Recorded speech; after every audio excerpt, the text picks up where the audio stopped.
saudara-saudara Yusuf pergi ke Mesir untuk kedua kalinya. Kejadian 43. Tetapi hebat sekali kelaparan di negeri itu. Dan setelah gandum yang dibawa mereka dari Mesir habis dimakan, berkatalah ayah mereka, pergilah pula membeli sedikit bahan makanan untuk kita. Lalu Yehuda menjawabnya, orang itu telah memperingatkan kami dengan sungguh-sungguh, kamu tidak boleh melihat mukaku, jika adikmu itu tidak ada bersama-sama dengan kamu.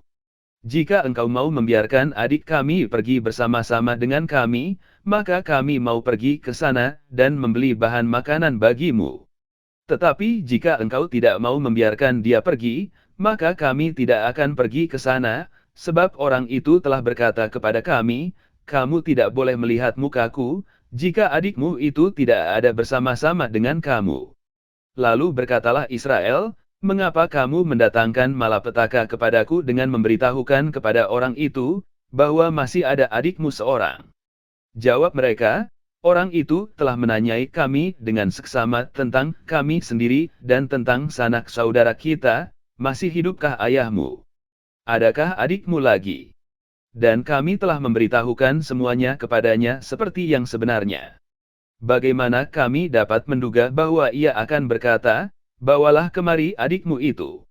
Lalu berkatalah Yehuda kepada Israel, ayahnya, biarkanlah anak itu pergi bersama-sama dengan aku, maka kami akan bersiap dan pergi, supaya kita tetap hidup dan jangan mati, baik kami maupun engkau dan anak-anak kami. Akulah yang menanggung dia, engkau boleh menuntut dia daripadaku, jika aku tidak membawa dia kepadamu dan menempatkan dia di depanmu, maka akulah yang berdosa terhadap engkau untuk selama-lamanya. Jika kita tidak berlambat-lambat, maka tentulah kami sekarang sudah 2 kali pulang. Lalu Israel, ayah mereka, berkata kepadanya, jika demikian, perbuatlah begini, ambillah hasil yang terbaik dari negeri ini dalam tempat gandummu dan bawalah kepada orang itu sebagai persembahan, sedikit balsam dan sedikit madu, damar dan damar ladan, buah kemiri dan buah badam. Dan bawalah uang 2 kali lipat banyaknya, uang yang telah dikembalikan ke dalam mulut karung-karungmu itu haruslah kamu bawa kembali, mungkin itu suatu kehilafan. Bawalah juga adikmu itu, bersiaplah dan kembalilah pula kepada orang itu. Allah yang Maha Kuasa kiranya membuat orang itu menaruh belas kasihan kepadamu, supaya ia membiarkan saudaramu yang lain itu beserta Benyamin kembali. Mengenai aku ini, jika terpaksa aku kehilangan anak-anakku, biarlah juga kehilangan. Lalu orang-orang itu mengambil persembahan itu dan mengambil uang 2 kali lipat banyaknya, beserta Benyamin juga, mereka bersiap dan pergi ke Mesir. Kemudian berdirilah mereka di depan Yusuf. Ketika Yusuf melihat Benyamin bersama-sama dengan mereka, berkatalah ia kepada kepala rumahnya, bawalah orang-orang ini ke dalam rumah, sembelihlah seekor hewan dan siapkanlah itu, sebab orang-orang ini akan makan bersama-sama dengan aku pada tengah hari ini. Orang itu melakukan seperti yang dikatakan Yusuf, dan dibawanyalah orang-orang itu ke dalam rumah Yusuf. Lalu ketakutanlah orang-orang itu, karena mereka dibawa ke dalam rumah Yusuf. Kata mereka, yang menjadi sebab kita dibawa ke sini, ialah perkara uang yang dikembalikan ke dalam karung kita pada mulanya itu, supaya kita disergap dan ditangkap, dan supaya kita dijadikan budak, dan keledai kita diambil. Karena itu mereka mendekati kepala rumah Yusuf itu, dan berkata kepadanya di depan pintu rumah, mohon bicara Tuan. Kami dahulu datang kemari untuk membeli bahan makanan.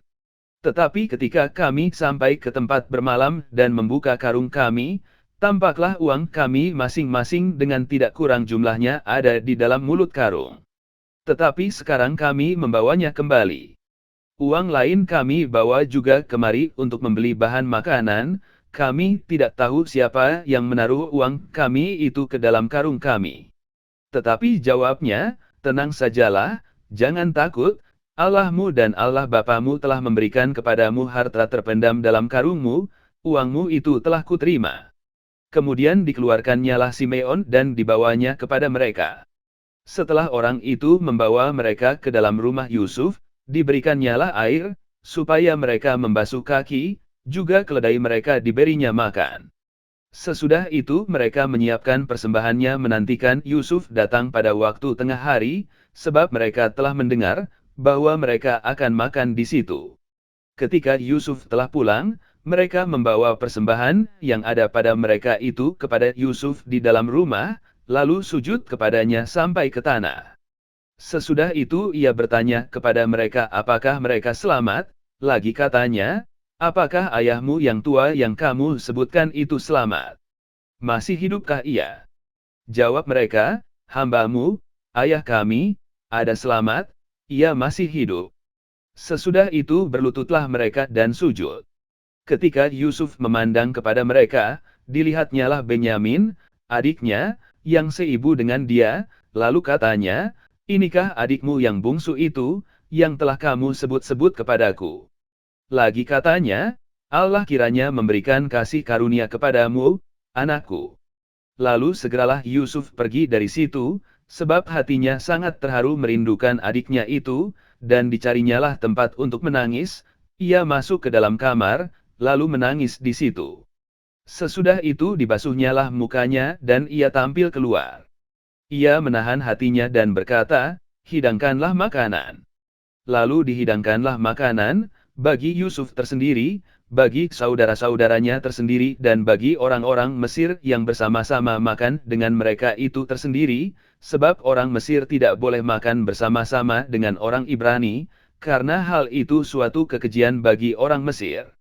Saudara-saudaranya itu duduk di depan Yusuf, dari yang sulung sampai yang bungsu, sehingga mereka berpandang-pandangan dengan heran. Lalu disajikan kepada mereka hidangan dari meja Yusuf, tetapi yang diterima Benyamin adalah 5 kali lebih banyak daripada setiap orang yang lain. Lalu minumlah mereka dan bersukaria bersama-sama dengan dia.